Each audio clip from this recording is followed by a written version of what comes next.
c'était ça tout l'enjeu de la boîte, de Merci Raymond, d'impliquer aussi les habitants, de le faire avec les participants, les riverains, les associations, les commerçants. Nouveau récit. En fait, on a tous la main verte. Le tout, c'est de trouver le bon combo de la bonne plante adaptée à, on va dire, l'énergie qu'on va y mettre, l'endroit où on vit, etc. Nos parents, nos grands-parents ont grandi à la campagne ou proche de la ville et sont allés en ville pour travailler. Et la nouvelle génération qui est aujourd'hui originaire des villes n'a pas eu cette connexion au vivant. Aujourd'hui, ce qui drive, ce qui oriente la planification, c'est l'écologie. Et donc, on va se dire plutôt qu'aménager tel parc d'activités, on va voir comment renaturer telle friche, comme tu le disais. Et ça, c'est ce qui définit les politiques des grands ensembles. On voit bien qu'on est aujourd'hui à une étape où on doit déconstruire, et pas que mentalement. On doit aussi déconstruire physiquement. L'idée, c'était merci aux valeurs de la campagne qu'on cherche à remettre en milieu urbain. Nous avons toutes et tous une histoire à raconter, une cause à défendre, une voix à faire entendre. Je suis Fouad Souak et Nouveau Récit est un podcast produit par Parole Publique.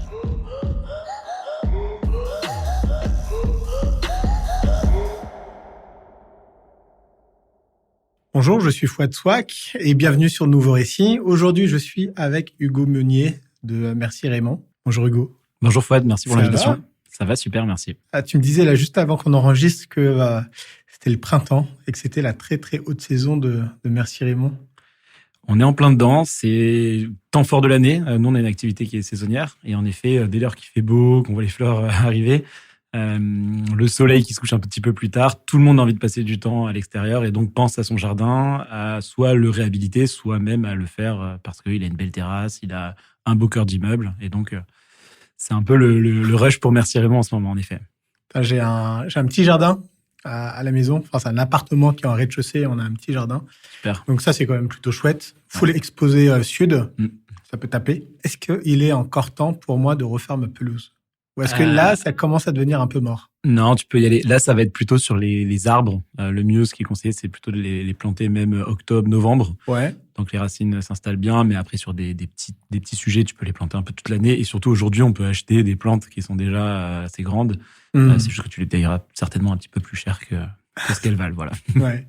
Ah, mais j'étais très content parce que j'ai trouvé une sorte de plante tombante qui vient du Brésil.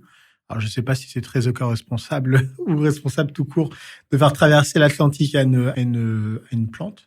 Et je l'ai achetée quand elle avait 15 ans. Ah, ok. Donc, Ouais. elle avait déjà un certain nombre d'années de maturité. Ouais. Et, ok. Moi, je crois vachement à ce marché, entre guillemets, de plantes qui ont déjà grandi et du coup, qui se refilent, en fait. Et d'ailleurs, si on va sur le Bon Coin, il y a tout un marché un peu de seconde main de la plante où les gens vendent des plantes qui ont vécu 10 ans chez eux et donc forcément elles sont plus grandes, peut-être un peu plus résistantes aussi. Ouais. Parce qu'à côté de ça, quand tu vas chez des enseignes que tu peux retrouver au coin d'une rue, leur business model, c'est que chaque année, tu ailles en racheter. Donc en fait, elles sont souvent bourrées d'engrais ou un peu artificialisées pour pousser rapidement. Et une fois chez toi, elles sont pas du tout adaptées au climat et donc malheureusement, elles vont mourir et toi, tu vas la changer l'année suivante. Voilà. D'accord. Ah, en fait, on se fait avoir par les Truffaut et compagnie. Je dirais pas de nom, mais il y a un business model qui tourne autour du fait de renouveler ses végétaux chez soi. D'accord. Donc, on en revient, en fait, encore une fois, comme à la fast fashion. Il faut renouveler la garde-robe comme il faut renouveler ses plantes d'intérieur, quoi. Il y a de ça, exactement. Donc, d'où la provenance qui est très importante. Ouais. Et donc, nous, ce qu'on conseille sur l'extérieur, ça va être de prendre des plantes qui viennent du même climat, donc plutôt à proximité. Donc, par exemple, si on est à Paris, ça va être Normandie, Bretagne ou même Île-de-France. Ouais. Et sur de la plante d'intérieur, aujourd'hui, malheureusement, il n'y a aucune filière française. Donc, ça va être souvent en Hollande, donc plutôt européen. Et là, il faut regarder si ça vient vraiment de Hollande ou si ça vient, comme tu disais, de l'autre bout du monde. Voilà. Et le pire, c'est les fleurs coupées. Ouais. Il y en a qui disent que quand tu sens une rose que tu trouves dans la rue, c'est pire que sentir des pots d'échappement d'une voiture. Tellement il y a de pesticides dans la rose. Voilà. Mais non. Donc, il y a encore une pédagogie à faire autour de tous ces sujets et je pense qu'il y a une responsabilité aussi de la part des clients. C'est vrai que c'est compliqué, là, ce que tu viens de dire. Moi, je trouve ça vraiment intéressant, la responsabilité des clients, des consommateurs. J'ai eu à ce micro Magali Payen, donc Données Prêt de d'Imagine 2050. C'est vrai qu'elle a rappelé que la carte bancaire, c'était souvent le bulletin de vote des consommateurs. Et c'est un vrai débat. C'est un vrai débat de savoir dans quelle mesure les consommateurs doivent être responsabilisés ou pas. les industriels obligés ou pas, et le décideur public, le législateur aussi, en fait, quelle est sa part de responsabilité. Donc tout le monde se refile un peu, tu sais, la patate chaude. Hein. Non, c'est toi, non, c'est toi, non, c'est toi. Donc le politique ne bouge pas si les consommateurs ne bougent pas. Les industriels ne bougent pas si le politique ne bouge pas. Et les consommateurs ne bougent pas si on leur propose pas quelque chose de la part des industriels le plus responsables. Mais là, on est déjà allé assez loin. On va ralentir le rythme, hein, parce que j'aimerais tout simplement, et les auditeurs qui sont ici, aimeraient savoir qui tu es, Hugo. Donc, est-ce que tu peux te présenter ? Avec plaisir. Alors moi, je m'appelle Hugo Meunier, j'ai 34 ans. Je suis originaire d'un petit village dans le Tarn-et-Garonne, donc dans le sud-ouest de la France. Ouais, t'as pas trop l'accent. Non, c'est vrai. Ça fait quelques années que je suis à Paris maintenant. Ouais. Je suis monté, on va dire, après, donc j'ai passé mon bac à Montauban. Ensuite, je suis parti à Toulouse faire ma licence de droit. Et ensuite, je suis parti à Paris faire mon master à la Sorbonne en droit européen. Ok. Et puis après, j'ai fait mes études, j'ai fait un premier job. Et c'est vrai que là, j'ai perdu mon accent entre-temps. Et ensuite, j'ai la chance d'avoir grandi à la campagne. Moi, c'est un sujet qui m'a toujours touché, on va dire, la nature. Le fait d'arriver à Paris, comme plein de provinciaux, c'est un peu cliché de dire ça, mais c'est une réalité. Ce sentiment de se sentir très éloigné des plantes, des parcs, des montagnes, bref. C'est quelque chose qui m'a vraiment fait vivre un mal urbain. Quand je suis arrivé, les premières années, il a fallu vraiment s'adapter à cette difficulté. En plus, j'avais aucun code de la ville, de grandes villes, donc je prenais souvent le métro, le RER. Et c'est des endroits qui sont assez durs, je trouve. Aujourd'hui, j'ai la chance, par exemple, de me déplacer en vélo et donc de pouvoir aussi observer la ville, parce que on vit dans une ville qui est une des plus belles villes du monde, Paris. Ouais.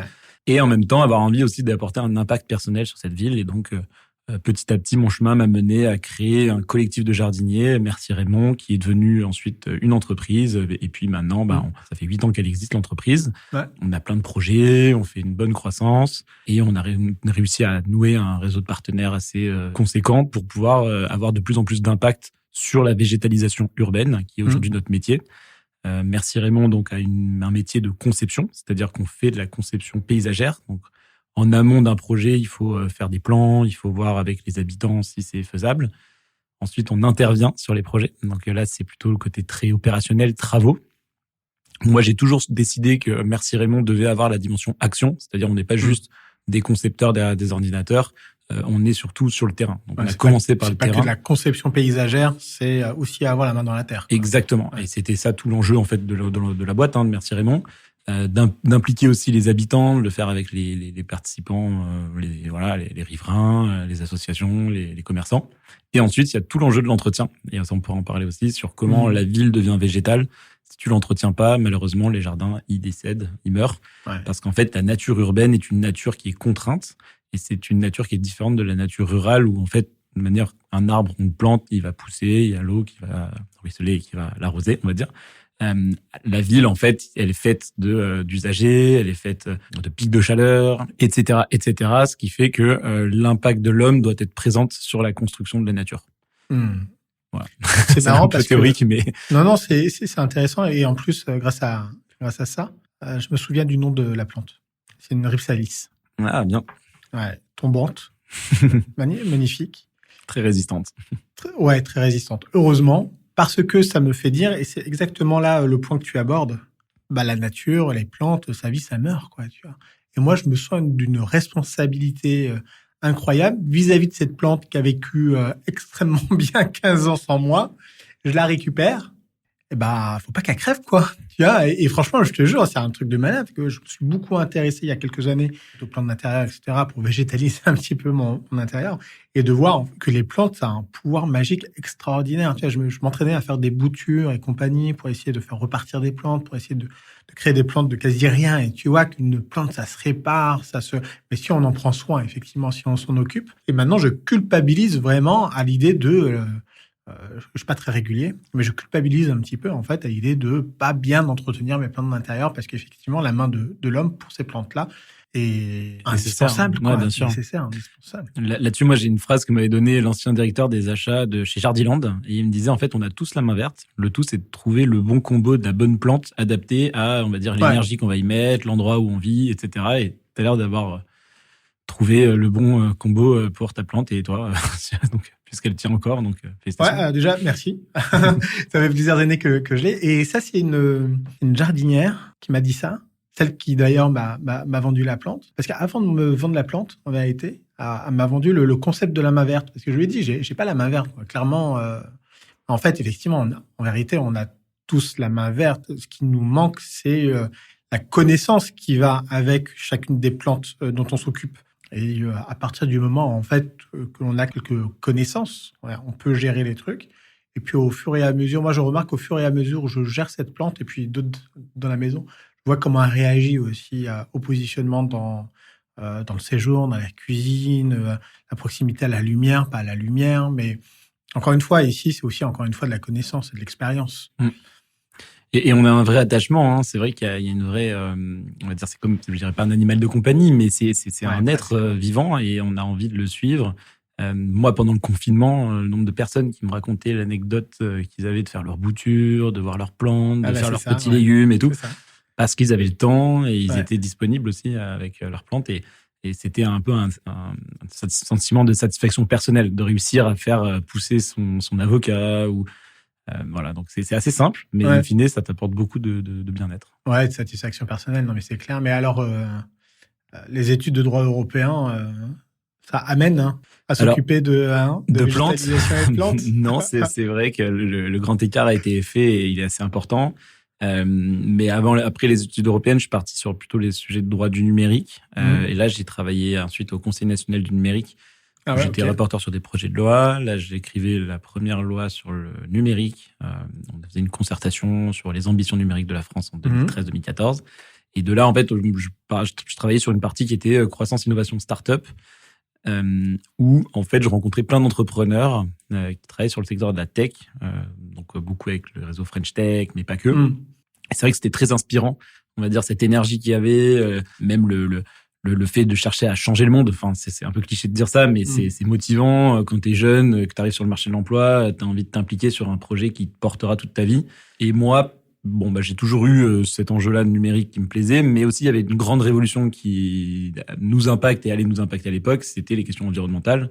Et c'est vrai que de par mon histoire et le fait d'avoir grandi à la campagne, j'étais peut-être plus sensible au sujet de la nature. Et c'est là où je me suis plutôt dit, moi, j'ai plutôt envie de m'impliquer sur la partie végétale, environnementale. Comment ensuite faire le switch et passer de l'étape de j'ai une envie et je le réalise. Ça vient de plein de personnes qu'on peut rencontrer à ce moment-là. Moi, j'avais un copain qui était artiste et aussi entrepreneur dans la restauration à Biarritz. Je voyais en fait ce côté, j'ai pas d'horaire et je travaille aussi le week-end, mais je travaille surtout pour moi. Et ça m'inspire énormément, en fait, de se dire, à la rigueur, je gagne pas tant d'argent que ça, mais au moins, si je me lève le matin et que j'ai envie de, je sais pas, tel après-midi faire telle chose, je suis pas contraint par des horaires d'un bureau où je suis attendu, où j'ai un manager qui me dit, voilà, c'est comme ci, comme ça. Donc, ce côté un peu de liberté. Il y avait aussi l'enjeu de décider avec qui travailler tous les jours. Ça aussi, c'est quelque chose que je trouve important de tous les matins, t'arrives et en face de toi, t'as un collègue ou une collègue. T'as pas décidé de le voir tous les jours, mais on te le dit, c'est ton collègue et tu dois bien t'entendre avec cette personne. Et s'il faut, on est complètement opposés sur les valeurs, on n'est pas d'accord sur plein de points, mais ça va être ton collègue et tu vas être avec lui 5 ans, 10 ans ou peut-être juste 2 ans, mais c'est énorme. Et tu vas le voir plus que ta copine, plus que tes meilleurs amis, etc., etc. Et en fait, moi, j'avais envie aussi de pouvoir décider avec qui je peux travailler et passer mon temps au boulot, me marrer, etc. Voilà, donc je dis pas que j'avais eu des mauvaises expériences auparavant, mais je disais que c'était cool aussi de pouvoir s'entourer des bonnes personnes. Vas-y, parle-nous des collègues que tu veux épingler dans ton deathbook. On en a tous.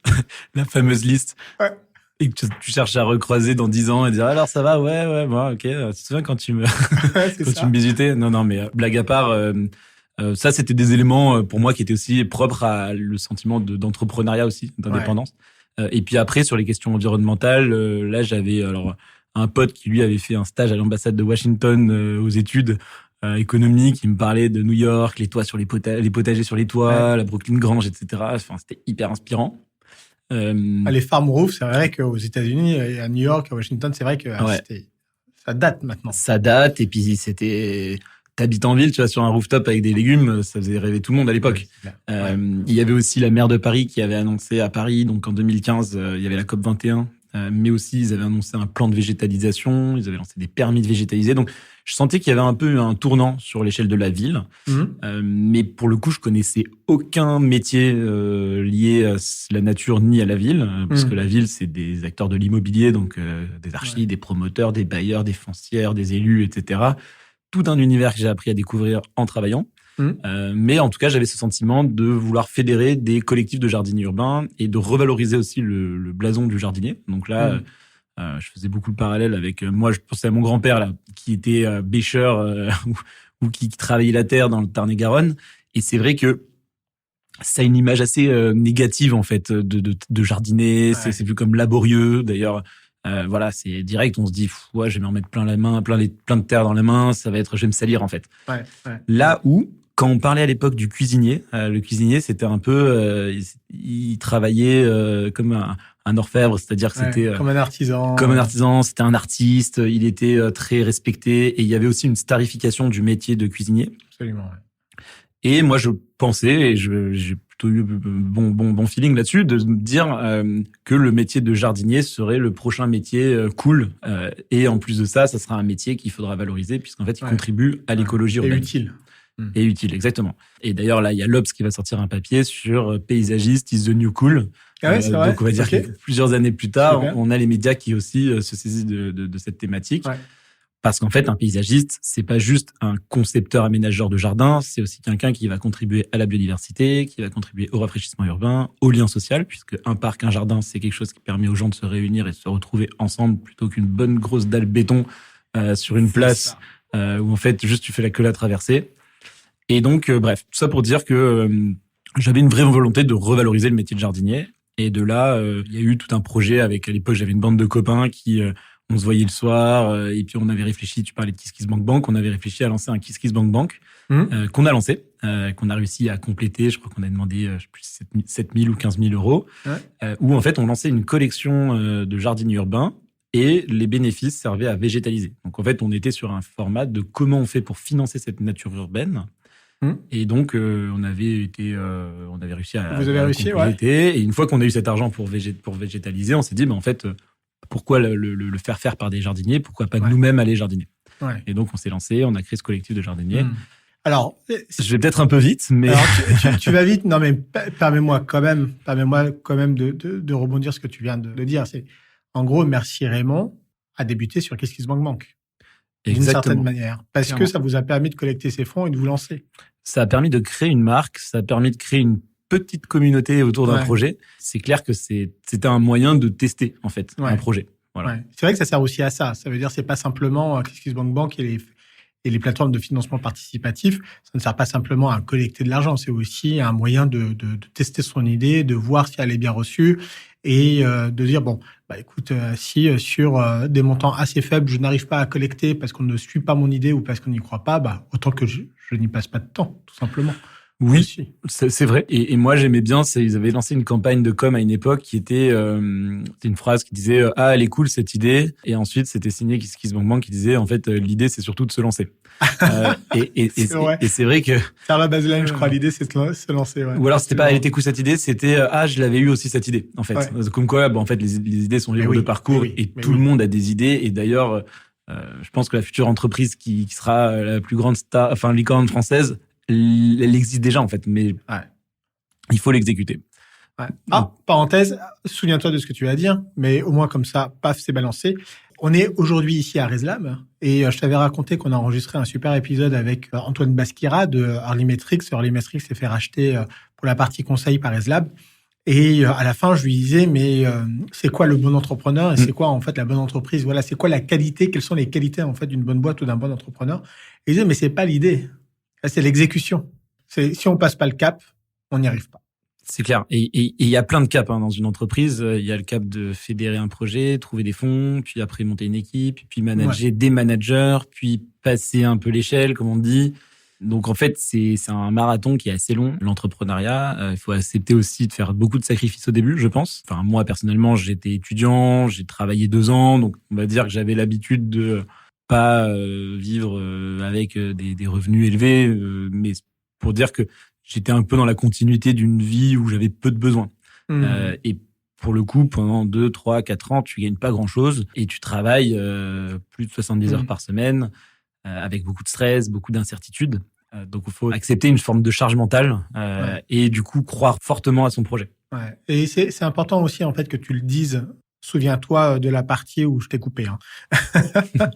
Mais c'est important que tu le dises pour une simple et bonne raison. C'est aussi un petit peu la raison d'être du podcast Nouveau Récit. Tu prends aujourd'hui ton téléphone, tu vas sur Instagram, tu vas sur LinkedIn et tu as l'impression que tu peux te lancer du jour au lendemain et gagner les fameux salaires LinkedIn 10 000 € par mois. Sans quasi rien faire, enfin, en créant un peu de contenu, des réels, des posts. Et l'entrepreneuriat, c'est méga facile.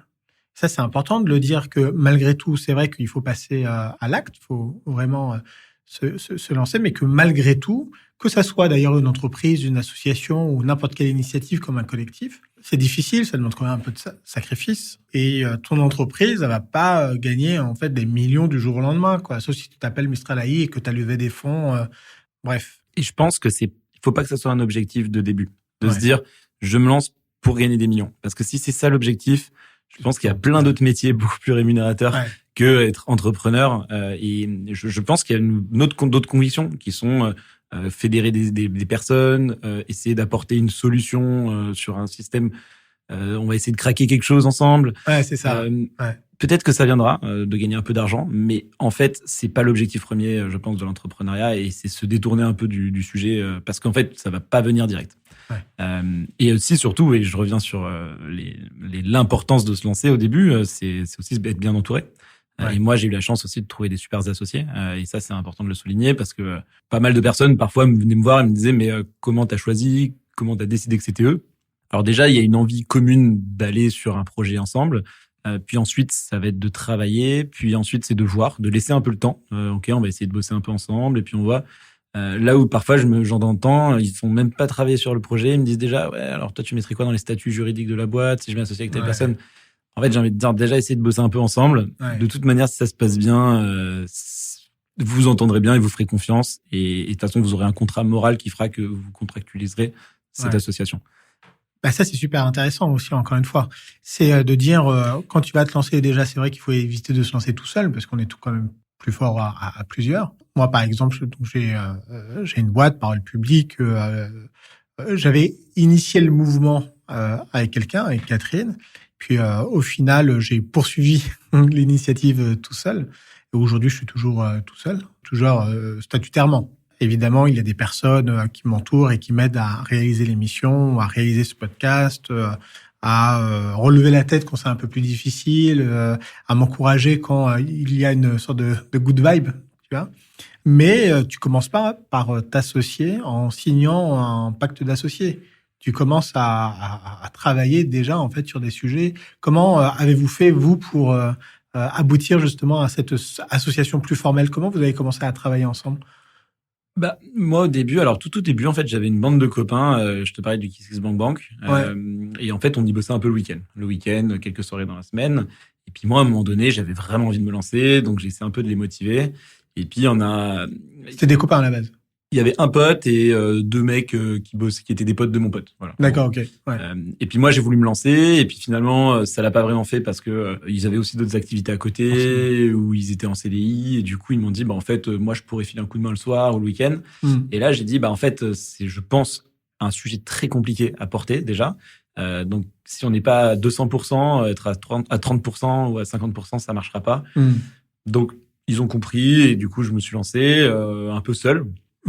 Au début, et puis au bout de quelques mois, c'est là où j'ai eu mon premier associé qui était en fait, je pense, je crois qu'il avait un peu le temps, il venait de quitter un premier boulot, il se cherchait un peu, et du coup on se retrouvait ensemble au Numa qui était un coworking gratuit, donc on se retrouvait pour bosser ensemble. Ça se passait bien, et de là en fait on s'entendait bien, et puis on s'est dit bah tiens toi tu ferais ça comment, voilà, et en fait petit à petit on s'est dit bah franchement on aimerait bien s'associer, et moi je suis chaud pour qu'on le fasse tous ensemble. Et puis après il y a une autre personne qui est arrivée, Guillaume, qui lui pareil, il avait monté sa boîte, puis il avait pivoté, il avait changé de projet.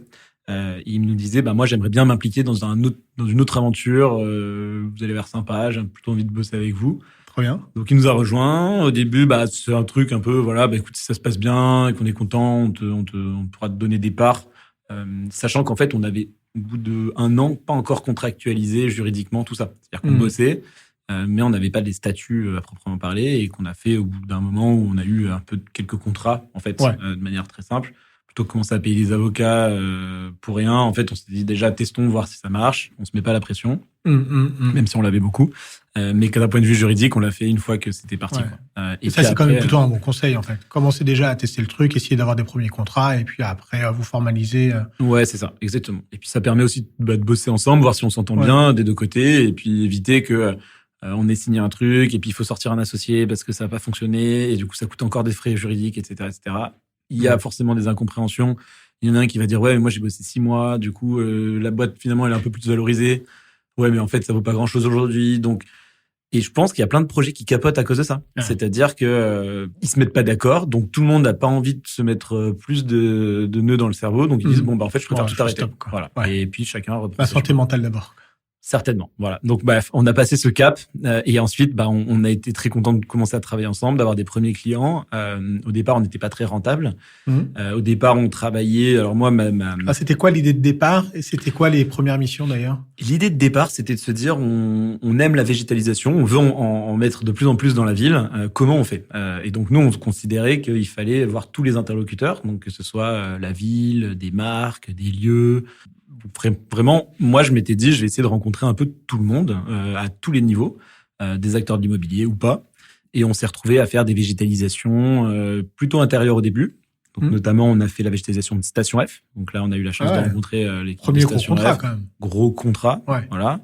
De là, on a une belle référence, mais sans forcément connaître, on va dire, cette structure du marché de l'immobilier. Alors, pour les gens qui connaissent pas, allez sur Google, mais Station F, c'est principal lieu d'innovation, de start-up, de coworking et d'espace de travail à Paris, quoi. C'est le premier, c'est ça. 40 000 mètres carrés, lancé par Xavier Niel, avec un archi qui s'appelle Videmot, qui en fait, ils ont réhabilité une ancienne gare dans le 13e arrondissement. Et donc, ça a été un peu un hub de l'innovation française au niveau international. Donc, ils recevaient des délégations, Facebook, Google, tout le monde passait par là sur les questions de la tech. Donc, moi, là aussi, j'étais un petit peu resté avec mon ancienne expérience où je m'étais dit, bah tiens, un peu de mon histoire où j'étais dans le secteur de la tech et j'ai transité vers le secteur environnemental. Qui t'a servi d'ailleurs pour travailler à Station F avec Station F? Non, même pas, mais ça m'a permis de comprendre les écosystèmes, identifier les acteurs et ensuite j'allais les rencontrer.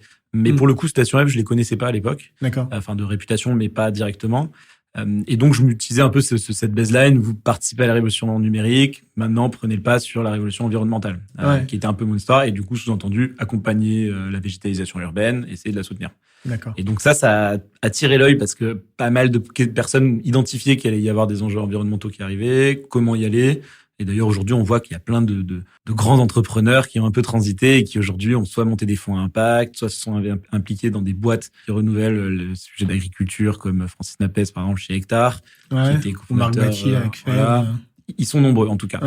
Et c'est assez intéressant de voir qu'ils mettent leur intelligence et peut-être aussi leur réseau pognon et leur pognon aussi au service de ces enjeux. Donc, c'est top.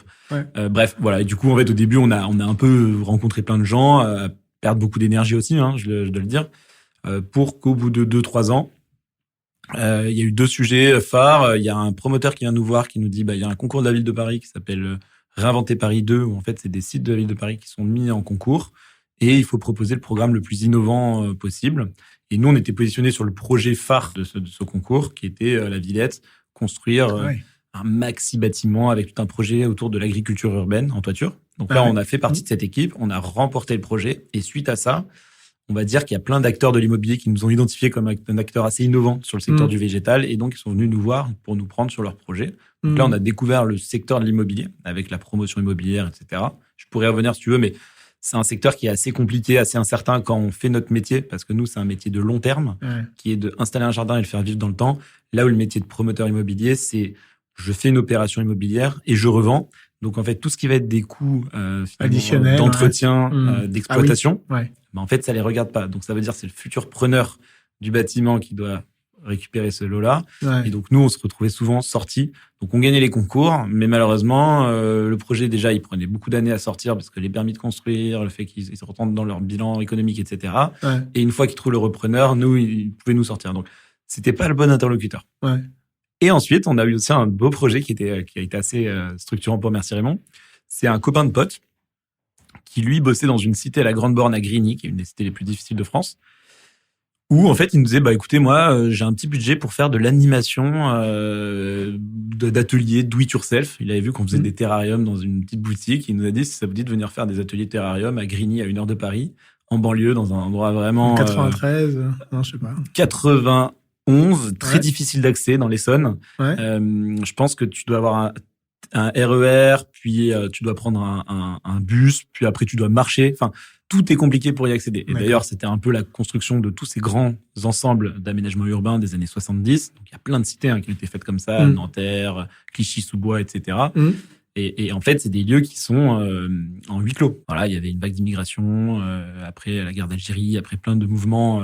Et donc, il fallait des mettre territoires ces dans les personnes-là. territoires, quoi. Faut Exactement. les parquer, Exactement. C'est bon, j'assume. Du coup, nous, on s'est retrouvés à faire des ateliers là-bas, chose que peu de Parisiens un peu bobos dans le 11e voulaient s'envoyer à aller faire là-bas. Et nous, on y allait. Et donc, nous, ça nous faisait triper parce qu'on se disait, mais c'est génial, au contraire, on se confronte à des nouveaux publics, c'est super. Et donc, ça revient à ce que tu disais sur la dimension sociale.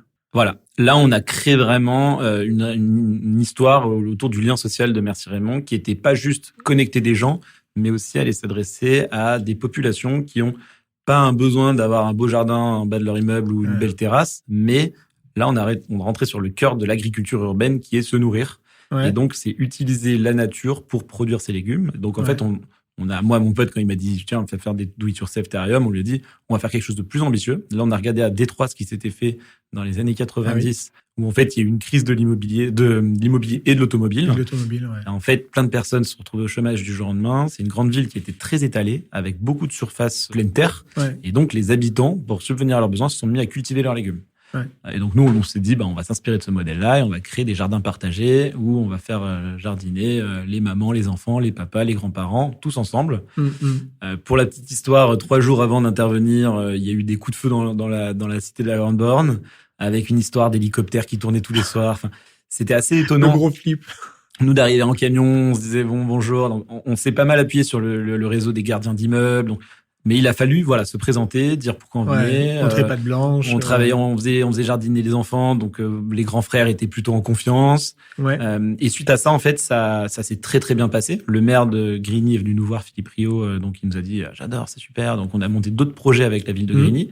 Et ensuite, on a décliné ça dans d'autres cités. Donc on est allé à Clichy-sous-Bois, on est allé à Stein en Seine-Saint-Denis, c'était Musiciens au Murau. Là, on travaille aussi à Nanterre aujourd'hui, à Cité du Nuage. Et bref, c'est devenu en fait une marque de fabrique Merci Raymond. Le côté Merci Raymond intervient en banlieue pour faire de l'agriculture urbaine. On a recruté des talents en interne qui venaient justement trouver du sens à... Quand tu dis en interne, c'est-à-dire des quartiers ? Non. Pas forcément des quartiers, mais plutôt le fait que Merci Raymond prenne cette orientation très lien social, très agriculture urbaine, où en fait on travaille dans les quartiers, des profils qui cherchaient du sens, parce qu'aussi il y a eu un peu une vague de quête de sens, etc. Et donc on a eu des gens très brillants qui décidaient de venir bosser chez Merci Raymond. Sur ce projet, sur ces questions-là, avec des salaires d'une petite économie, d'une petite boîte comme la nôtre, donc mais qui avait envie finalement de s'impliquer pour d'autres raisons que juste financières, mais aussi pour des questions sociales et environnementales. Tout ça pour dire qu'en fait, avoir aussi, tu parlais tout à l'heure de la dimension d'intérêt général et aussi d'être là pour les autres. À un moment donné, quand on s'implique sur ces questions-là, il y a des personnes qui viennent et qui ont envie de participer à ça, à cette mission, qui est un peu plus élevée que juste monter une entreprise ou développer un projet entrepreneurial. Là, on répondait à finalement un enjeu social et une vraie mission de sociale. la société. Exactement. Ouais. Donc ça nous a permis de nous faire un peu la main. On a pas mal bossé sur ces sujets-là. On continue, bien sûr. À Grigny, on a toujours cette intervention qui continue. Et en fait, on a eu derrière pas mal d'acteurs qui sont venus nous voir et qui nous ont dit, mais en fait, si vous arrivez à créer cette dynamique dans ces quartiers, finalement, vous pourriez intervenir partout. Et donc de là, on a un peu décliné. On est rentré un peu par la petite porte sur le secteur de l'immobilier, donc en rencontrant les architectes, les foncières, les bailleurs, les promoteurs, les villes, les collectivités territoriales, etc., etc. Et voilà. Et donc maintenant, Merci Raymond, on va dire que depuis, on a rentré plein de projets, on a étoffé aussi notre offre. Donc c'est-à-dire qu'à la base, on faisait beaucoup de design végétal qui était pas la partie végétalisation d'intérieur. Puis après, on a intervenu sur la partie agriculture urbaine qui était plutôt dans les quartiers. Et ensuite, on s'est rendu compte que pour rentrer dans le moule de l'immobilier, il y avait une ligne sur tous les projets, c'était la ligne paysage. C'est-à-dire que nous, on faisait de l'agriculture urbaine, mais il fallait faire du paysage. Donc, on a recruté des paysagistes. Moi, je suis pas, mes associés ne sont pas de formation paysagiste. On a recruté des paysagistes et ensuite, on est monté sur cette compétence-là pour nous permettre de répondre en amont, en conception. Et ensuite, petit à petit, conception, installation, entretien. Voilà. Alors, on va y revenir, mais qu'est-ce qui a fait le succès de ces jardins partagés ou de cette agriculture urbaine dans les quartiers, à ton avis? Qu'est-ce que vous avez mis dedans et qui vraiment a pris...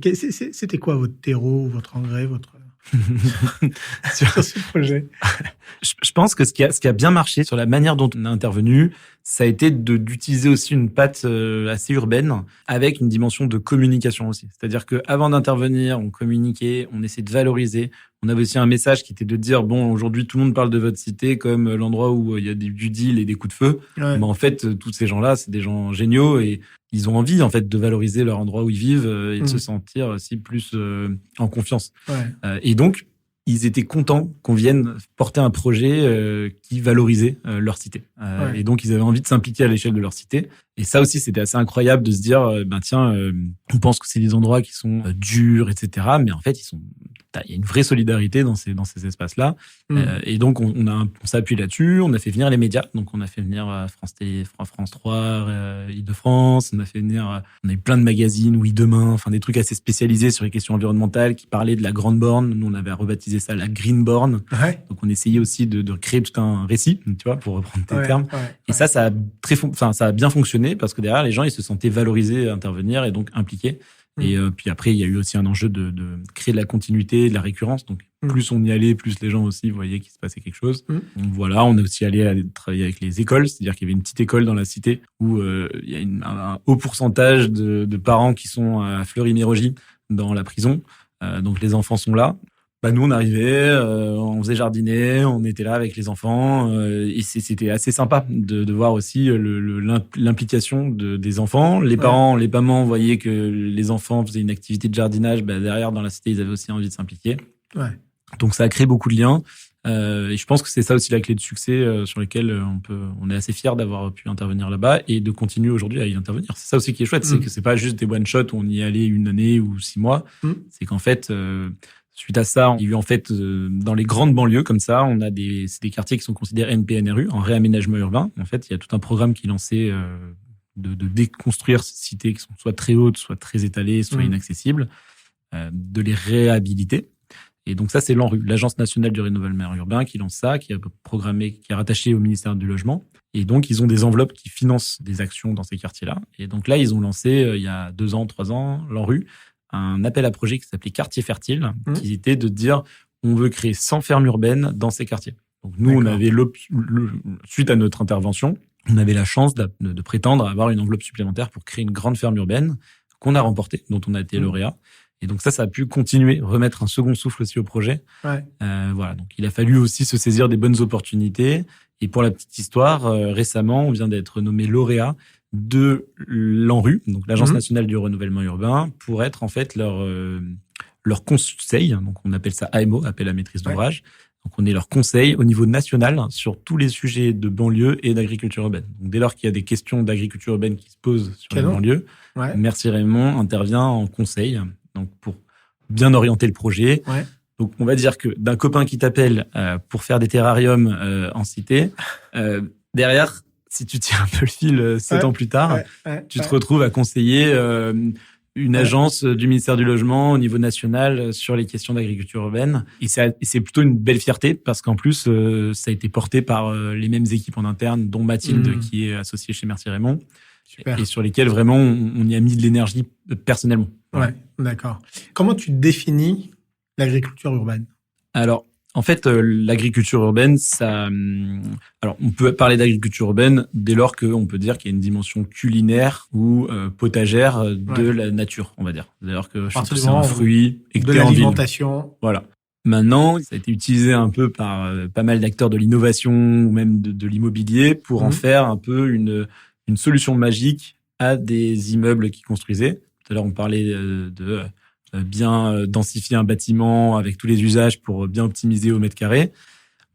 À un moment donné, il y a quelques années, on a espéré que sur les toitures, sur 300 mètres carrés par exemple, on allait produire des légumes et trouver un modèle économique rentable, donc finalement d'exploiter la 5e surface qui est la toiture, comme un business model au même titre que des panneaux solaires qui apportent de l'énergie et où tu revends l'énergie derrière. Donc il y a plein de projets qui se sont montés comme ça. La ville de Paris a lancé ce qu'ils appelaient les pariculteurs, qui était en fait la mise à disposition des toitures pour produire des légumes sur les toits. Les toitures de la ville de Paris. De la ville de Paris, ou alors ils allaient chercher des bailleurs ou des propriétaires privés sociaux, et ils leur disaient mettez à disposition votre toiture qui est aujourd'hui inexploitée, ça va permettre de rafraîchir la ville. Vous inquiétez pas, vous aurez rien à faire et même on va peut-être vous payer un loyer pour utiliser votre toiture. Donc sur le papier, le projet est chambé.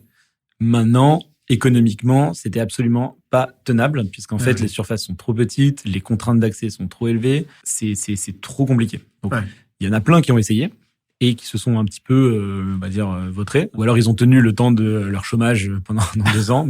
Et après, ils ont dit, en fait, je gagne pas un clou et je vais arrêter. Là où nous, on a toujours eu une vision qui était de la dimension de l'agriculture urbaine. C'est quelque chose qui est un outil social. Donc, c'est un outil pour produire ces légumes avec les habitants. Donc, créer des jardins partagés, mais où les habitants eux-mêmes vont les produire. Et c'est pas un exploitant qui va faire ses propres légumes et qui va les revendre. Et il va trouver un modèle économique à ça. Même si je devais être honnête, on a cherché ce modèle économique de l'agriculture urbaine parce que beaucoup de personnes se sont dit c'est le nouvel Eldorado en ville. Si tout le monde fait des potagers sur les toits et qu'ils payent, je sais pas, 1/10 du loyer que ce que ça vaudrait pour un accès d'un toit, finalement, ça peut rendre des gens très riches. Nous, pourquoi on a cherché ça? C'est parce qu'en fait, on avait des bureaux avant qui étaient dans le 11e à l'antenne et en fait, le toit était plat et donc on avait proposé aux propriétaires de faire un potager vertical. Et aussi, le rez-de-chaussée était inexploité. Donc, on lui avait dit, écoute, Sébastien, nous, on te propose de piloter le restaurant. On va monter le restaurant ensemble. Et en fait, on va utiliser les légumes du toit pour alimenter une partie de la cuisine. Voilà. Donc, c'était sur un modèle d'exploitation lié à une activité de restauration. Il s'avère que le restaurant que vous vouliez monter, il était dans le même immeuble. Et exactement. Maintenant, en fait, ça fonctionnait parce que ça venait en complément d'herbes aromatiques pour le chef, mais de là à fournir les restaurations, les restaurants en herbes aromatiques, en fait, aujourd'hui, le marché, il est tellement internationalisé qu'aujourd'hui, les chefs, ils vont pas payer 5 € une botte de basilic, ils vont la payer 30 ou 50 centimes. Et donc, finalement, trouver des clients, ça veut dire aller sur des clients étoilés. Le client étoilé, très exigeant, donc c'est beaucoup de temps, beaucoup de patience, la question de la météo, bref. Je te passe les détails, le modèle économique pas du tout rentable, n'existait pas. Maintenant, nous, la dimension agriculture urbaine, on la voit plutôt comme un aménagement paysager. Donc, c'est-à-dire que c'est une thématique de la végétalisation qu'on peut avoir sur un toit, sur un cœur d'îlot ou autre, mais avec une dimension productive, donc pour faire ses propres légumes. Ça a plein de vertus. Individuelles, exactement.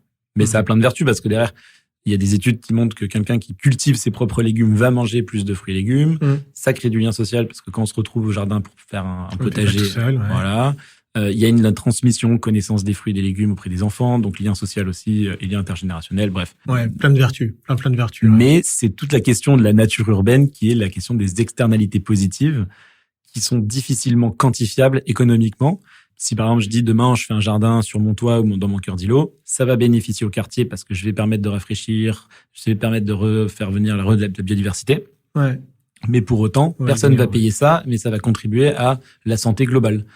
Donc il y en avait qui avaient planché un petit peu sur notamment l'ARS ou même l'Agence parisienne pour le climat, qui était de dire on va subventionner des jardins en ville lancés par des particuliers parce que ça permet de contribuer au rafraîchissement de la ville. Donc, il y a un peu des nouveaux modèles qui sont en train de s'inventer sur les externalités positives, mais c'est difficilement quantifiable aujourd'hui. Alors, ma question, c'est vrai qu'elle s'orientait à t'orienter vers cela, c'est-à-dire passer de l'agriculture urbaine à l'aménagement paysager des villes, parce que c'est vrai que c'est là aussi où tu interviens. Mais il y a beaucoup de vertus à replacer la nature en ville, dans le contexte actuel de réchauffement climatique immense, dans le contexte également des nouvelles politiques liées à la limitation de l'artificialisation des sols. Tu l'as évoqué dans les années 50, 60, 70. On n'en avait à peu près rien à faire. Il y avait des parcelles disponibles et on s'est allé. Aujourd'hui, on ne veut plus cela, c'est-à-dire que on ne construit désormais, et les communes sont assez en difficulté, certaines communes sont assez en difficulté là-dessus, mais on ne construit plus que sur des friches. On ne va plus chercher la petite parcelle agricole qui est à côté pour construire quoi que ce soit. Il y a toutes ces communes qui sont extrêmement minérales. Paris, oui, il y a des parcs, mais on voit bien la différence entre une rue arborée et une rue non arborée. Donc la question en fait de la chaleur en ville, la question aussi extrêmement importante de la gestion des eaux de pluie et des inondations qu'on peut avoir dans de très très nombreuses communes que l'on voit sous les eaux après des orages. C'est très très très très souvent parce que les sols ne peuvent plus absorber, ou en tout cas on a enlevé la capacité de ces sols à absorber. En tout cas, voilà, là où j'ai envie de t'emmener, c'est que tu nous expliques un peu ta vision, la manière de voir, mais aussi tes connaissances sur le sujet, c'est-à-dire celui des villes qu'on a désadaptées d'une part en fait à la nature, la manière en fait dont la nature est un allié du vivant et aussi en fait des êtres humains, et évidemment en fait le rôle de Merci Raymond sur tous ces sujets. Alors là, c'est question grand oral, ouais, voilà. Très très bonne question qui a plein d'éléments. On va dire que l'urbain, il a été déconnecté de la ville. Nos parents, nos grands-parents ont grandi à la campagne ou proche de la ville et sont allés en ville pour travailler. Et la nouvelle génération qui est originaire des villes n'a pas eu cette connexion au vivant. L'aménagement des villes, la planification urbaine telle qu'elle a été faite dans les années 70, 80, 90, 2000, était faite sur un aspect plutôt économique ou utilitaire. On va mettre les logements là, on va mettre les zones d'activité là, on va mettre les centres commerciaux là. Donc c'était ça qui fléchait une construction d'une ville, l'activité économique. Aujourd'hui, ce qui oriente la planification, c'est l'écologie. Et donc, on va se dire plutôt qu'aménager tel parc d'activité, on va voir comment renaturer telle friche, comme tu le disais. Et ça, c'est ce qui définit les politiques des grands ensembles. D'ailleurs, quand tu parles avec des grands aménageurs, ils te disent aujourd'hui, il n'y a plus aucun quartier aménagé. Parce qu'en fait, quand tu es aménageur, c'est facile. Tu arrives sur un terrain qui est un terrain agricole, qui est vierge. Tu n'auras pas de recours de voisins parce qu'en fait, il n'y a personne. Ouais. Tu pourras faire venir tes camions comme tu veux parce qu'il n'y a pas la ville. Donc, c'est pas compliqué. Ouais. Tu arrives, tu construis des boîtes, clac, et tu as un quartier qui sort. C'est ce qui est fait. Et là, il y a encore des quartiers qui se terminent bientôt. Mais pour parler avec eux, il y en aura quasiment plus, en fait. Voilà. Ouais, c'est fini, ça. C'est fini, voilà. Donc, on parle de l'existant. On parle de l'existant. Donc, on parle de la réhabilitation, on parle de la renaturation ou la revalorisation de friches. Ce qui un peu les emmerde parce que du coup, derrière, ils ont moins de marge, ils gagnent moins d'argent. Mais ils en gagnent quand même beaucoup. Ouais, c'est des coûts supplémentaires c'est aussi. Des nouveaux modèles qui s'inventent. Et donc, d'ailleurs, quand tu parles avec aussi des promoteurs, ils sont en train de se réinventer, pivoter sur ce qu'ils appellent l'héritage, l'existant. C'est-à-dire comment on revalorise un bâtiment, même si ça coûte plus cher à revaloriser. En tout cas, c'est là-dessus qu'ils se spécialisent.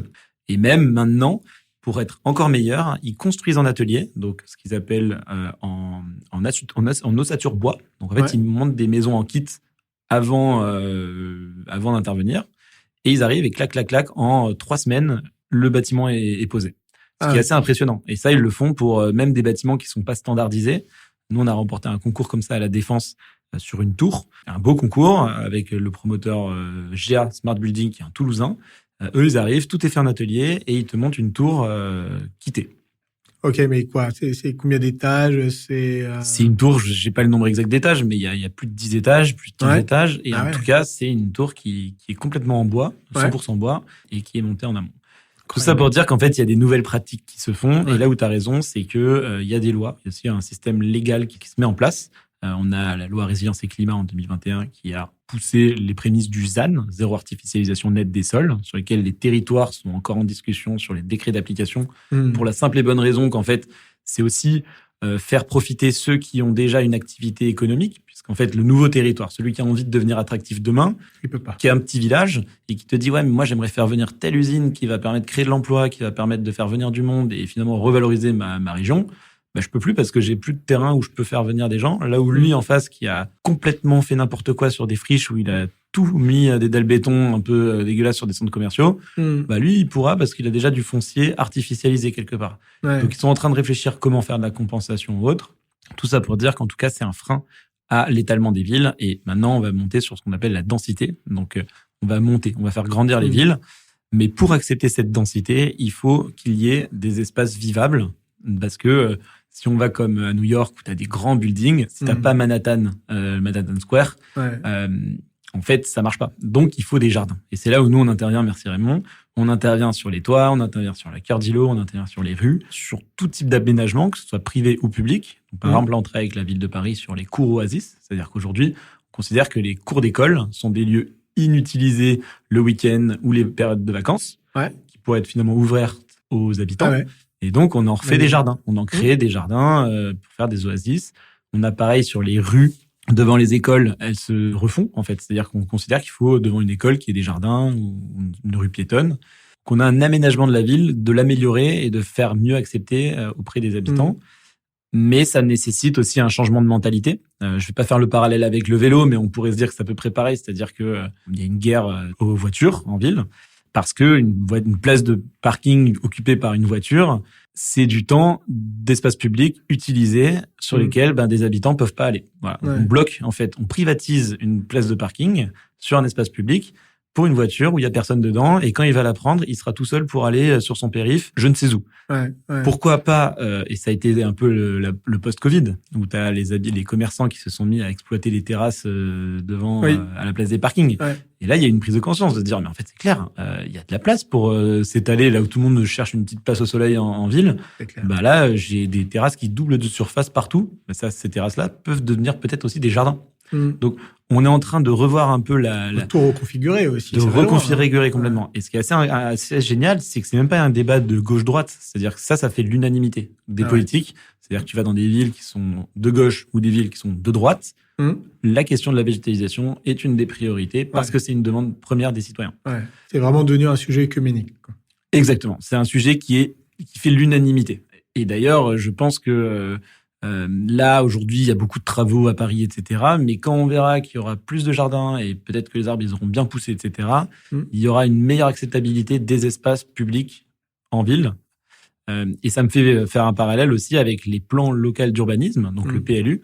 Et aujourd'hui, la ville de Paris est assez pionnière là-dessus, puisqu'ils ont lancé ce qu'ils appellent un PLU bioclimatique, où en gros, ils intègrent dans le plan local les questions climatiques et notamment les enjeux de jardin.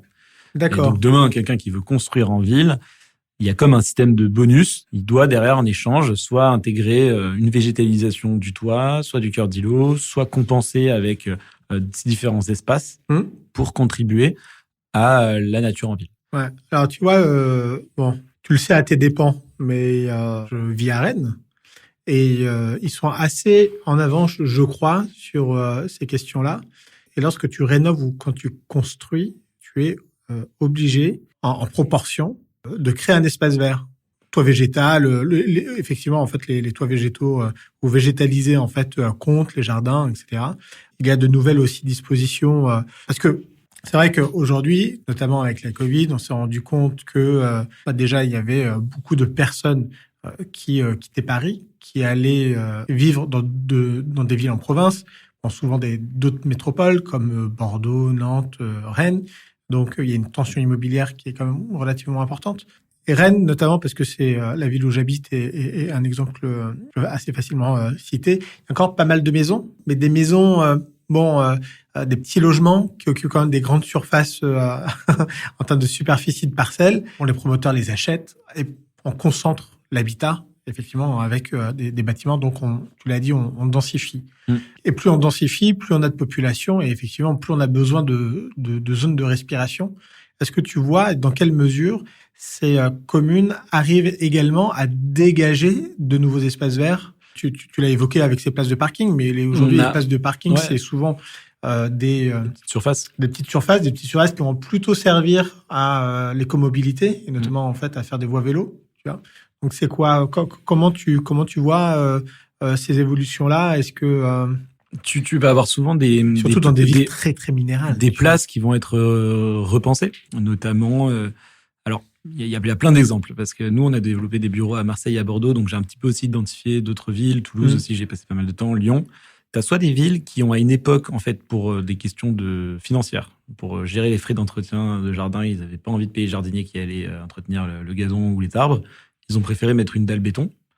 Donc, tu as plein de parcs et jardins qui se sont bétonisés. Donc, flemme. Par coût. En fait, c'est parce que ça coûte de l'argent d'entretenir des espaces verts. Et donc, c'est vrai qu'une dalle béton, c'est gratuit, quoi. Derrière, une fois tu l'as mise, derrière, t'as plus. Alors, si tu dois la balayer, mais au-delà de ça, il y a rien. Et donc, à Marseille, par exemple, on a eu beaucoup ça. Aujourd'hui, on déconstruit, on débétonise, en fait. Bordeaux, par exemple, on a tout l'aménagement des berges, bord Garonne. On va avoir aussi les nouveaux quartiers qui vont se construire. On va intégrer forcément des paysagistes dans les programmes. Ça aussi, c'est un point intéressant. C'est-à-dire que avant, on faisait un projet immobilier. On n'appelait pas un paysagiste dans la phase concours. C'était archi et promoteur. Et d'ailleurs, l'architecte, une fois qu'il avait gagné le projet, puis qu'il avait réalisé, il y avait un petit espace disponible. Il disait, ah tiens, d'ailleurs, on va aller appeler, j'ai un copain qui est paysagiste, on va le mettre sur le coup. Maintenant, ça devient en conception. Et moi, j'aime bien une phrase de Renzo Piano, qui est un archi un peu star, qui dit, on lui demandait de construire un campus. Et lui, il disait, non, moi, je vais pas construire un campus scolaire. Il disait, moi, je vais construire un parc, et dans ce parc, il y aura un campus. Et en fait, c'est juste de revoir le rapport du bâti et de dire, en fait, le bâtiment, il est dans un espace paysager, plutôt que un espace paysager qui est autour du bâtiment. En fait. Et donc, c'est ce rapport-là. Le bâtiment. Exactement, voilà. Donc, il y a ça. Il y a aussi beaucoup les villes qui ont essayé, avec ce qu'ils appellent les permis de végétaliser, donc d'autoriser des particuliers à utiliser des espaces publics, soit devant chez eux, soit sur leur cœur d'îlot ou autre, pour faire un petit jardin. Donc, ça aussi, ça a été un moyen. La ville d'Angers, par exemple, s'est saisie de ce programme-là et a très bien fonctionné. Derrière eux, la ville, ils s'engagent à passer la rosée avec leurs équipes de services d'entretien, par exemple. Voilà. il se passe pas mal d'éléments qui font évoluer cette approche du végétal. Et après, il y a une autre contrainte aussi qu'on a et qu'on oublie un petit peu, c'est aussi les questions des portances. C'est-à-dire que on a beaucoup de places sur lesquelles en dessous il y a des parkings. Et donc en fait, pour pouvoir construire un jardin sur certaines places, ça coûterait extrêmement cher de consolider le parking.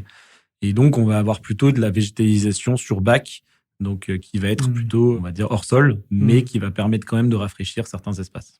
Non, mais c'est ça le truc, c'est pour tout, en vérité. On voit bien qu'on est aujourd'hui à une étape où on doit déconstruire, et pas que mentalement. On doit aussi déconstruire physiquement. Or, il y a des limites. Je pense que les limites, elles ne sont plus liées à l'acceptation de la population et des individus, parce que tu l'as rappelé tout à l'heure, ce sont des nécessités absolues, et les gens attendent vraiment, en fait, ces îlots de fraîcheur, ces îlots de verre, de nature, en ville. On a aussi la possibilité de sortir, mais c'est pas pour autant qu'on ne fait pas rentrer ça chez soi et dans les villes. Mais inflation, taux d'intérêt extrême, déficit budgétaire du pays, raréfaction du crédit, raréfaction des financements. Là, manifestement, il faut trouver 15 milliards d'euros d'économies en France, et on va taper sur les collectivités, on va raboter les budgets des collectivités. Le budget des collectivités, ça sera ça en moins sur ce genre de projet, parce que qui s'occupe des villes ? Ce sont les villes, ce sont les métropoles, ça peut être aussi les intercommunalités, mais ils ont besoin de budget, ils ont besoin d'investissement. Et, ils ont la possibilité, s'ils veulent, d'augmenter les impôts aussi des contribuables pour aller vers du mieux. Est-ce que là, il y a une forme d'acceptation que les citoyens payent une dîme supplémentaire justement pour accéder à ce mieux commun ? Enfin bref, tu as bien compris ma question. Il y a des enjeux financiers colossaux, et je ne suis pas sûr, à toi de me dire, parce que tu es à l'intérieur de ce processus de transformation, je ne suis pas sûr, en fait, qu'on y aille radicalement à cause de ces problèmes, encore une fois, financiers. Alors là-dessus, en effet, il y a des gros problèmes financiers. D'ailleurs, les villes n'ont pas d'argent, ça c'est un fait. Maintenant, sur des programmes d'aménagement urbain avec des acteurs de l'immobilier, eux, ils ont de l'argent. C'est-à-dire qu'en fait, maintenant, on va donner des droits à construire à quelqu'un. En échange, il va participer à contribuer à la collectivité. Donc, tu gagnes de l'argent avec le bâtiment sur le terrain sur lequel on t'a donné un droit, mais en échange, tu vas me faire un jardin là. Donc ça, c'est ce qui arrive de plus en plus. Donc ça, c'est à travers les acteurs privés de l'immobilier. Mais ils feront toujours, pour eux, en fait, une dépense doit rapporter. Tu vois, donc même si ils vont devoir intégrer ce genre de coûts supplémentaires, à la fin, la facture de la maison, de l'appartement que tu vas acheter comprendra ce coût supplémentaire. En fait, ça devient, par exemple, maintenant, quand il y a des nouveaux quartiers qui se construisent, eux, ils valorisent le fait qu'il y a un jardin. Parce qu'en fait, c'est une demande des habitants. C'est-à-dire que moi, ils vont pas vendre leur logement si demain, il n'y a pas le jardin. Parce qu'ils vont dire, tiens, ce bâtiment, regardez, vous avez accès à un magnifique jardin. Ce jardin, il est jardin public, il est accessible aux écoles, etc. Et donc, indirectement, ça va contribuer, lui, à son attractivité de son bâtiment. Ça, c'est un exemple. Et ensuite, on a aussi et surtout beaucoup de fonds européens qui sont aujourd'hui fléchés pour contribuer à ces enjeux écologiques. Donc, que ce soit la renaturation, la biodiversité, la revalorisation des sols. Donc, encore une fois, on le sait peu, mais les collectivités territoriales ou les mairies touchent de l'argent de l'Union européenne pour financer cette fonds FEDER. Exactement, c'est les fonds FEDER. C'est exactement ça. C'est un autre point. Et ensuite, on a les villes qui, eux, dans l'aménagement de la ville, ont des services d'entretien des techniciens. Donc, ils ont souvent ils ont leurs propres équipes. C'est pas forcément des entreprises comme Merci Raymond qui interviennent. Et heureusement qu'ils ont leurs équipes. Ils font pousser leurs arbres, ils ont leurs pépinières. Et donc, il y a aussi une infrastructure en amont qui existe, mais sur lesquelles c'est peu communiqué, peu valorisé. Et donc, peut-être qu'aujourd'hui, on se pose aussi peut-être plus la question de, tiens, il y a un parc où il y a des nouveaux arbres, etc. Là où avant, on considérait, c'est une rue. Donc, il y a plus d'attention qui est mise. Mais ça, c'est tant mieux. Mais en fait, les équipes travaillent quand même. Il y a un vrai travail qui est fait sur la végétalisation au quotidien. Et, oui, ça existe depuis longtemps parce que c'est marrant parce qu'on prend la voiture, le vélo, ce que tu veux. On franchit les portes de la ville et puis on se rappelle tous, on voit tous, comme une fleurie, 1, 2, 3 ou 4 étoiles, ça va jusqu'à 4 étoiles. Ça participe, alors c'est peut-être pas suffisant, c'est certainement pas suffisant, mais ça participe à une forme de végétalisation de la commune. Mais je reviens à ma question. Une ville a une énorme place bétonnée, genre 4 arbres, mais énorme place bétonnée. Allez, je fais simple, il n'y a pas de parking en dessous. Il y a forcément des réseaux et compagnie, mais disons, il n'y a pas de parking en dessous. Cette place peut accueillir un certain nombre d'événements, genre fêtes foraines, départ de course à pied, genre marathon, etc. Donc, il y a quand même une petite utilité. Elle est réduite, mais il y a quand même une petite utilité quant aux animations de la ville. Mais à 80-90%, en vérité, tu l'as évoqué tout à l'heure, les habitants traversent la place, ils tournent pas la tête et puis ils avancent. Donc, cette place, qui est toute grise, probablement avec du granit, ou comment la transforme-t-on en un puits de carbone, en un îlot de fraîcheur, en un parc qui va bénéficier aux familles, aux seniors, aux habitants, aux personnes qui y travaillent, qui vont pouvoir prendre un sandwich et aller déjeuner quand il fait beau. Comment on fait, encore une fois, en considérant que ça va coûter un pognon absolument incroyable? Est-ce qu'il faut juste de la volonté politique? Est-ce qu'il faut de la planification économique et écologique? Est-ce qu'il faut... Il faut tout ça parce que c'est vrai que c'est des temps longs, donc c'est pas sûr que l'élu sera encore là au prochain mandat. Absolument. Donc il y a de ça aussi, donc il faut qu'il accepte le temps long, et souvent il y a une vision très court-termiste de son mandat parce qu'il faut des résultats rapides pour que derrière il se fasse réélire, etc. Et d'ailleurs, je pense qu'il y a pas mal d'acteurs d'immobilier qui vont te dire c'est plus simple de travailler dans une commune où l'élu il est là depuis longtemps parce qu'au moins on sait que il a envie de rester et il tient sa mairie, entre guillemets. Donc il y a cette vision long terme, et ensuite il va trouver des fonds au niveau de la région, au niveau de l'État, au niveau peut-être différents partenaires mécènes aussi d'un programme immobilier. Mais ça existe. C'est-à-dire que par exemple, si tu prends la place de la Bastille, alors on pense que ce qu'on veut du programme immobilier, enfin de l'aménagement paysager ou autre, il y a quand même un certain nombre d'arbres et un certain nombre d'assises, un skatepark, voilà. Auparavant, ça accueillait des tentes pour faire des événements type marché, de foire d'art ou autre, qu'il n'y a plus. Donc, c'est-à-dire que ça, ils ont décidé de le mettre ailleurs, sur peut-être des espaces mieux adaptés à ça. C'est forcément certains sacrifices qui sont faits. Pareil, il y avait plus de place pour les voitures qui pouvaient rouler autour de la Bastille. Là, aujourd'hui, se pose la question de la place de la Concorde, par exemple, qui va être réaménagée. On a d'autres villes, tu peux penser à Nice, qui est une ville où il y a une grande place comme ça, qui est en train d'être réhabilitée aussi d'un point de vue végétal. Globalement, ça fait du mieux vivre et les habitants, ils s'y retrouvent mieux. Et après, côté foncière immobilière, tu peux te dire que demain, il pourrait y avoir peut-être des commerçants qui pourraient participer un petit peu parce que ça va faire valoriser leur commerce, ça va aussi faire valoriser tout le patrimoine immobilier des propriétaires, puisqu'en fait, ça sera plus une place ou un rond-point où il y a plein de voitures, ça sera un jardin. Donc derrière, les gens, ils vont vouloir plus venir vivre ici. Et d'ailleurs, aujourd'hui, je pense que quand tu regardes les recherches immobilières de pas mal de citadins, ils disent « j'ai envie d'être à proximité d'un parc ». Et c'est quoi la place de la voiture en ville demain? Il n'y en a plus? Il en faut. Je pense qu'il y a un enjeu plutôt assez professionnel. Alors moi, je suis pas un spécialiste des mobilités, mais en tout cas, aujourd'hui, soit on est trop en ville, soit il faut peut-être plus accélérer les mobilités des transports en public. Mais aujourd'hui, on manque d'espace, en fait. Voilà, c'est surtout ça la question. C'est plutôt le manque d'espace qu'une voiture qui... Et puis après, il y a des enjeux de pollution, etc. Ouais. Mais de toute façon, on arrive sur la voiture électrique. Donc, C'est pareil, en fait, en forme de radicalité. On se dit que même s'il y a eu des dispositions et des lois qui ont été votées au niveau européen pour interdire la vente de véhicules neufs, véhicules thermiques, je pense en fait, encore une fois, que les questions de santé sont assez centrales, à la fois sur le fait de faire reculer la voiture en ville et dans le fait de faire re-rentrer la nature. On le dit souvent, aujourd'hui, on arrivait à une période où, finalement, en termes d'espérance de vie, on progresse peu. Est-ce que ces éléments-là, le fait d'être encore plus entouré de nature et essayer d'améliorer la qualité de l'air, parce que c'est aussi un outil incroyable, un arbre, pour améliorer la qualité de l'air, est-ce que c'est aussi une question de santé, une question de santé publique? clairement. Et il y en a qui même disent que ça pourrait demain être remboursé par la sécurité sociale de financer de la végétalisation urbaine. Il y en a qui disent ça? Il y en a qui disent ça. Ok. Et l'ARS travaille, en fait. Le tout, c'est de quantifier concrètement combien ça peut rapporter en médicaments en moins ou voilà, en santé. Mais aujourd'hui, la végétalisation, ça bénéficie à la santé physique, certes, mais aussi à la santé mentale. C'est-à-dire que on peut prendre la ville comme Paris, je reprends cet exemple, mais c'est vrai que c'est un cas d'étude intéressant, où il y a un nombre de consommations d'anxiolytiques et de personnes qui souffrent de problèmes psychologiques assez élevés.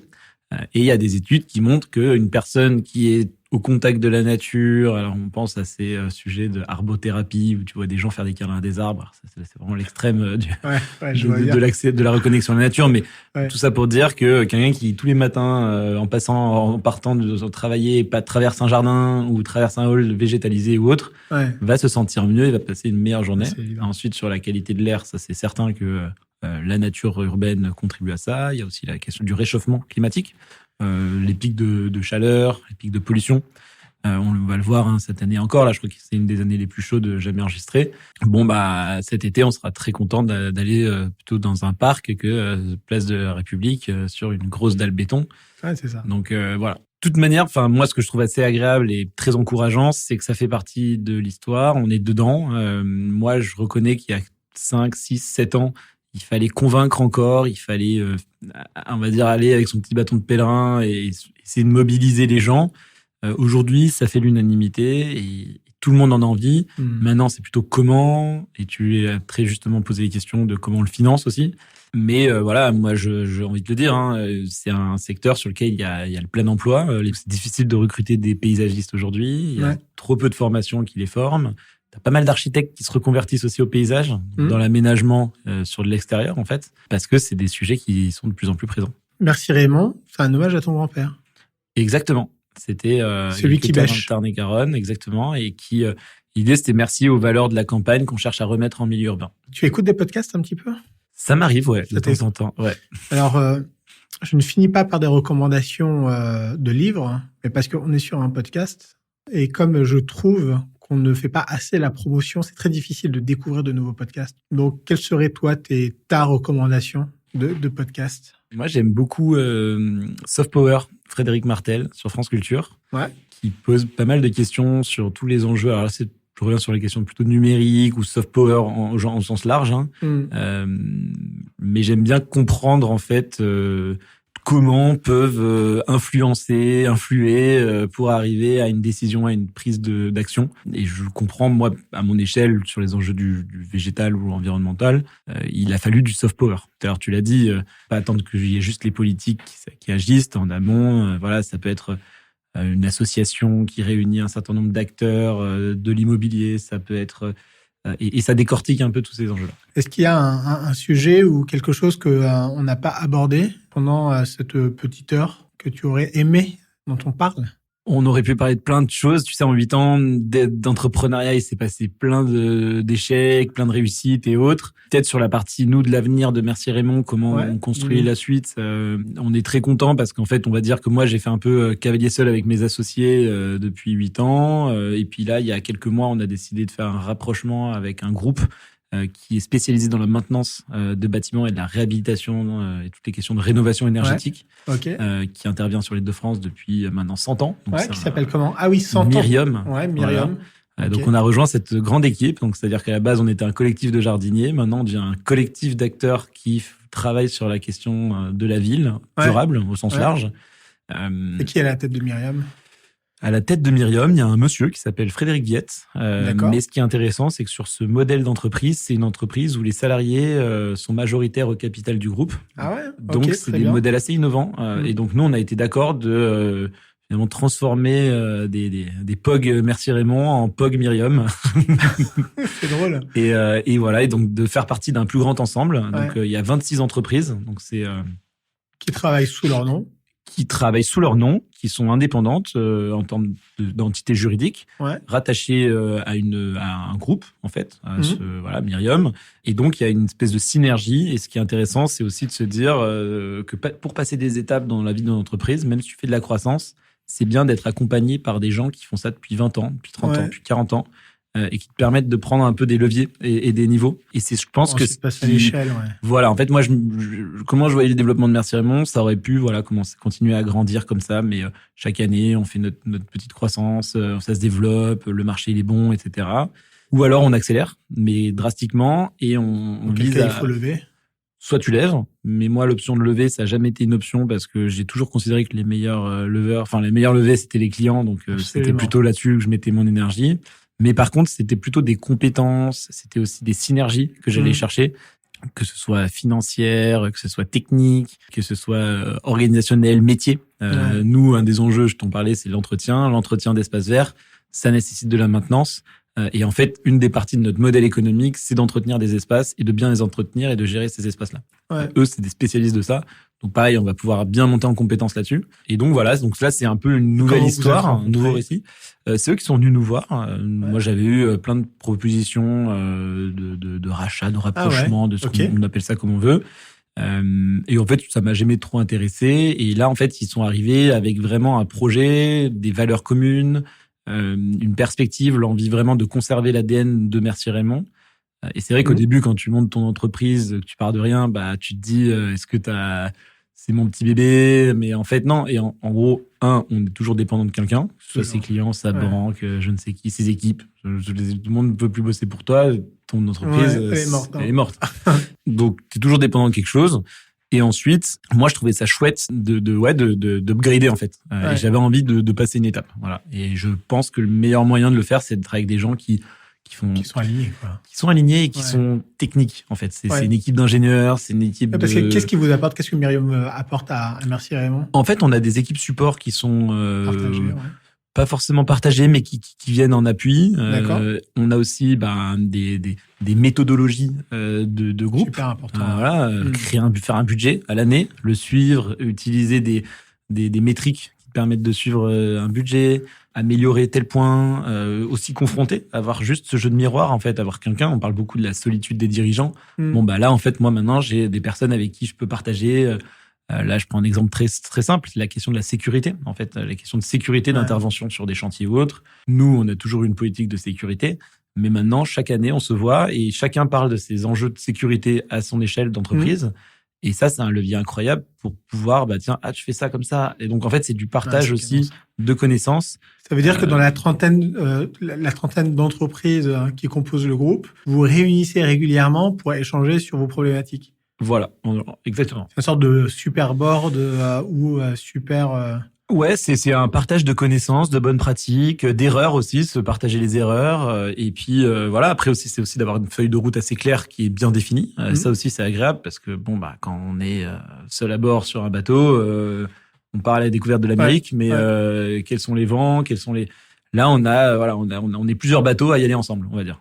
Si je devais prendre une image là-dessus. D'accord, ok. Et juste vraiment pour savoir, parce que je trouve ça très intéressant, c'est une étape clé quand même dans le développement d'une entreprise. C'est comment, effectivement, tu fais pour passer à l'échelle. Est-ce que tu le fais tout seul? Dans quelles conditions tu le fais? Si tu as envie de déployer plus rapidement, on a besoin d'argent frais. Alors, soit c'est la banque, soit ce sont des actionnaires ou des investisseurs qui rentrent. Donc, est-ce que Myrium, en fait, a remis un petit peu au pot pour vous aider à développer ou pas? Non. Il y a pas eu d'argent magique qui est tombé du ciel.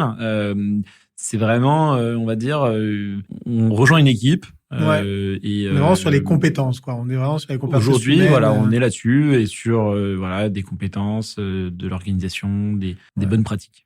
Ouais. Et pourquoi pas aussi en fait des synergies, parce que j'imagine bien une entreprise du groupe qui a besoin dans un des projets de faire appel. Il y a une équipe par exemple qui fait de l'étanchéité de toit. Demain, tu fais une offre avec un étancheur. Et toi, derrière, tu mets le jardin, t'as une offre complémentaire. Donc, demain, quelqu'un qui a un toit ne s'embête pas à chercher un étancheur, un jardinier, un électricien et peut-être un maçon. Là, t'arrives et hop. Tout le monde est là. T'as clé en main, une équipe.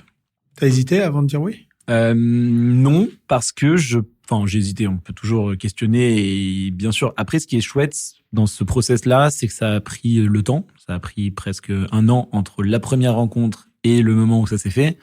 Et donc, finalement, t'as le temps de te connaître, de se regarder, de voir comment chacun bouge, partager des valeurs, partager des projets, brainstormer aussi. Et voilà. Donc, ça n'a pas été fait sur un coup de tête, quoi. Ouais. Écoute, Myriam, on en reparlera.